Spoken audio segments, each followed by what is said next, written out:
Hey there, disc golfers. The Wintertime Open has come and passed, and wow, that was pretty exciting. Wouldn't you say so, Wes? Oh man, it was super exciting. It was so nice to have some coverage, some really great coverage Oh, it was beginning of the phenomenal. year. Yeah, I know we've been dying for coverage since the end of last season as diehard disc golfers, so loved it. Central Coast did a great job, as usual, putting out some quality content, so hopefully you guys were able to check that out. Links are going to be in the description below. If you haven't had a chance to check out those videos yet, make sure you go do that. Don't even listen to this. Go watch the videos first.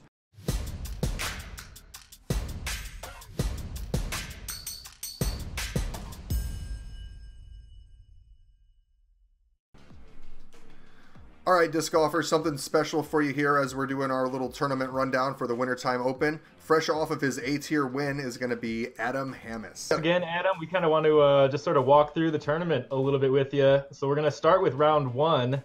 Where, you put up a good round, 10-12 rated round, 57. It looks like the conditions were a little bit tougher for scoring on day one.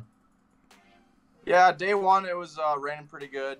I was still shooting pretty good. I think I was 7 under with 4 to play, and I took a fortunate 6th on hole 15, and then I went birdie, and then I 6th hole 18. Oh. I was plugging with hole 18 in practice, and I just couldn't figure it out, and yeah. Yeah, you still kept yourself in position. Round two, had a really nice round, 1046 rated, 54. Round two, which got you up on that lead card. Looked like a little better conditions. You cleaned up 3 strokes in round two. Kind of, you have a new bag. So does round two become easier when you know how discs are going to react and maybe adjustments that you need to make from the first day? Yeah, for sure. I mean, the weather was definitely a lot better. It was windy, but it was nice and sunny. It was my first tournament round in good conditions with my new discs. I was throwing them how I knew they were flying for me in the off season, and I was feeling really confident, and yeah.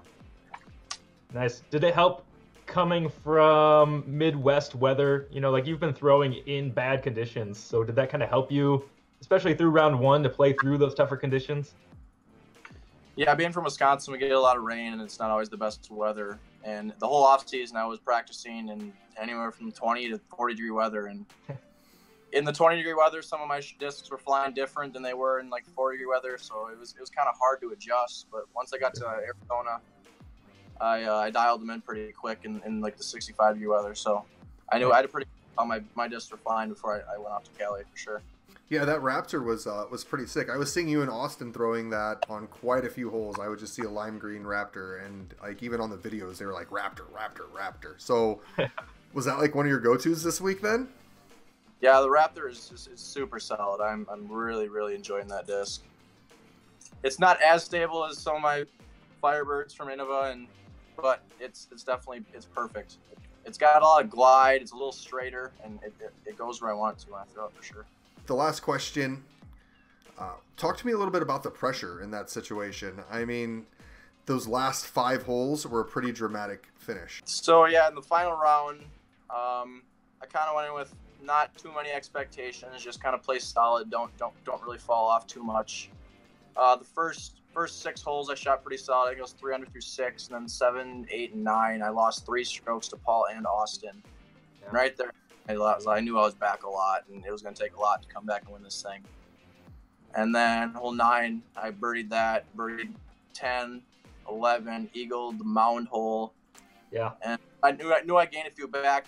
Paul's eagled the first desert hole, so I knew it was close between him and I, but I still knew Austin had a pretty good lead going. And then I just continued to just play with my confidence I had all week, and I didn't really know what the scores were coming down the stretch because there really wasn't any live scoring, and I really wasn't paying attention to it because I didn't really know how close it was. And then hole 18. After birding the last 7 or 8, I think, with an eagle even.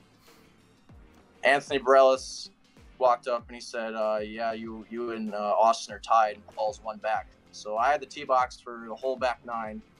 I threw an Undertaker shot, right up the middle. I knew I put myself in a good position at birdie, and it worked out. Yeah, talk about that road skip. I mean, we'll talk more about Austin's kind of round, but I mean, going into 18, you had 2 phenomenal shots on that really difficult hole that you just mentioned. You took a 6 on day 1 to just be parked for, essentially a drop-in birdie, and put that pressure on Austin to really have to go for a pretty big shot where, he just caught a really unlucky break. Yeah, I mean, playing with these guys, we're all friends. It's really hard to see something like that happen. Yeah. I disked up on hole 18. I was throwing wasps off the tee, and I was coming up short of the Mando, which made me just kind of like pitch around the corner and then get a 4 at best. So I disked up, and I was trying to attack and get that birdie to try to put the pressure on. And yeah, I mean, I hate to see what happened. I mean, it was a horrible break. And yeah, unfortunately, how it goes. Austin's had a really good stretch, and I know he'll rebound. He had a good post on Facebook too. Just really about the momentum that he's had beginning of the year, and obviously this is a huge momentum builder for you. I started out the year with a good win at the Ice Bowl against some good competition as well, and follow it up obviously with this is a huge win early in the season. So we want to say congrats to you, and we want to thank you for jumping in here and giving us a little bit more of the rundown on your tournament. Absolutely. Thank you guys for having me.